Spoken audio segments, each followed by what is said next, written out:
Please subscribe Ito Money Vlog.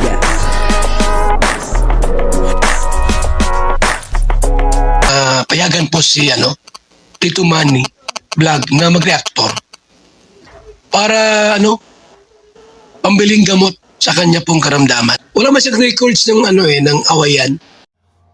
Yun po si Jomar at Carla ay ganito na po pala sila ngayon. Panoorin po natin yung video at bibigyan po natin ng konting reaction.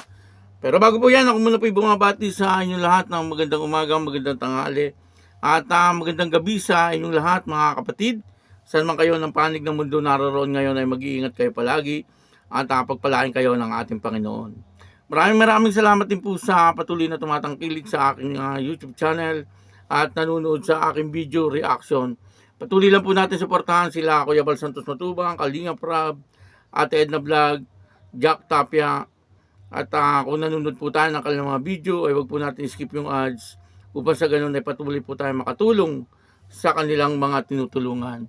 Ito po yung video na kung saan si Jomar at Carla ay ganito na po pala sila ngayon.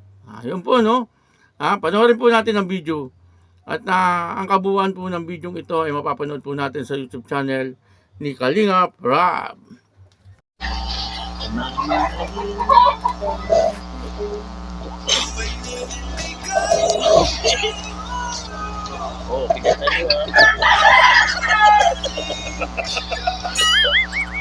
Ba't ko kinakain yung petas?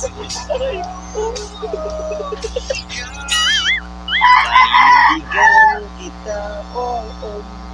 Mamahalin kita, oo.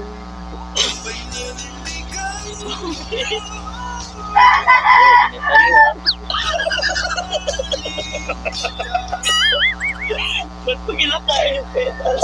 Aray ko.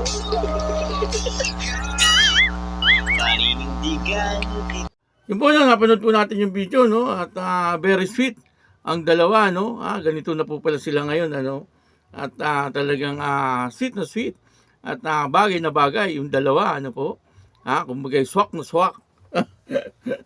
Kasi nung araw alam naman po nating lahat na itong si Carla ay masyadong mahiyain noon bagamat ngayon ay mahiyain pa rin po siya, pero hindi na po katulad ng dati na talagang napakamahiyain po niya noong mga una na siya ay natagpuan ng kalingap pero ngayon ay okay na po siya at talagang marunong na po siya makipagbiruan dati kapag nakikipagbiruan po yan at medyo parang nakakahiya sa tingin niya, yan po ay biglang pumapasok doon sa loob ng kanilang bahay. At ngayon, masasabi po natin na talagang bagay na bagay po silang dalawa ni Kuya Jomar. Sana ay sila ang magkatuluyan. Silang dalawa sana. Kasi alam naman po natin lahat na si Kuya Jomar naman ay talagang napakabait na tao ni Kuya Jomar. At yun na nga, nakikita po natin na madalas po ay binibiro siya ni Jomar, at ito naman pong si Carla minsan ay nabibigla po siya, sa mga pagbibiro ni Kuya Jomar sa kanya, Ang kapalit naman po nun ay isang malakas na suntok, suntok o tapik sa balikat ni Kuya Jomar, Alam naman po natin lahat na si Carla ay napakabait din na bata ni Carla at napakamatulungin din po niyan. At yun na nga po sa kanilang magkakapatid, siya ang panganay at siya rin po ay isa sa mga inaasahan talaga ng kanyang ama't ina at nakita po natin ang kanyang pagsisikap sa kanyang pag-aaral yung po sa ganun ay siyempre nang makatapos po siya sa kanyang pag-aaral kasi kung di naman po siya magsisikap siyempre hindi po siya makakatapos at nakikita naman po natin na talagang si Carla ay masikap po siya sa kanyang pag-aaral.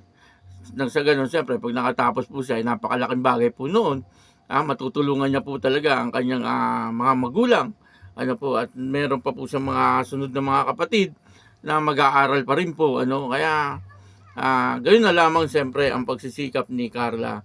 Ano po, nasa ganon, siyempre yung mga kasunod, makakatulong po siya, no, pagdating po sa pag-aaral nung kanyang mga kapatid, ano po, at nakikita naman po natin na maayos na bata si Carla, at maayos naman po ang pagpapalaki sa kanya ng kanyang mga magulang, ano, at pagdating naman po sa pagbablog, ano po, alam naman po natin lahat na ito yung teleserye, and naanohan naman po siya ni Kuya Jomar, kumbaga naalalayan naman po siya ni Kuya Jomar. Hindi nga po natin alam kung yung mga sinasabi ni Kuya Jomar kung talagang lamanan ng kanyang puso yun, ano, baka yun po ay talagang totoo na, hindi na teleserye.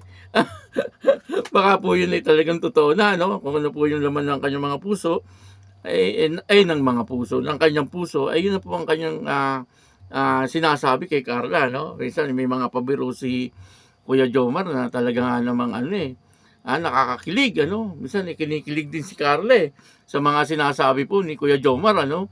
At ito naman si Kuya Jomar, kapag nakita niyang si Carla talagang medyo kinikilig, parang ginaganahan din, ano po. Pero gayon pa man, ano, makikita po natin na maayos yung love team ng dalawa, ano po.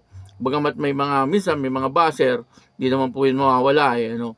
Yung mga basher, minsan nakakatulong pa po yung mga basher, upang maging matagumpay yung teleserye, ano. Kasi may bida, may kontrabida. Ganun lang po yan. Di po ba? Kung may bida, may mga kontrabida rin. Ano po? At minsan, may mga talagang lambabas, pero wala na po tayong magagawa sa mga lambabas. Ano, talagang kumbaga, yun na po ang kanilang gusto.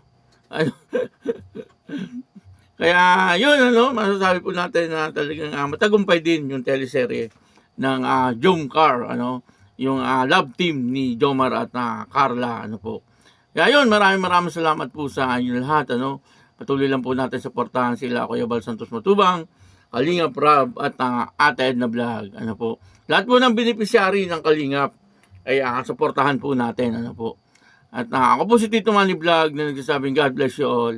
Diyos mabalos.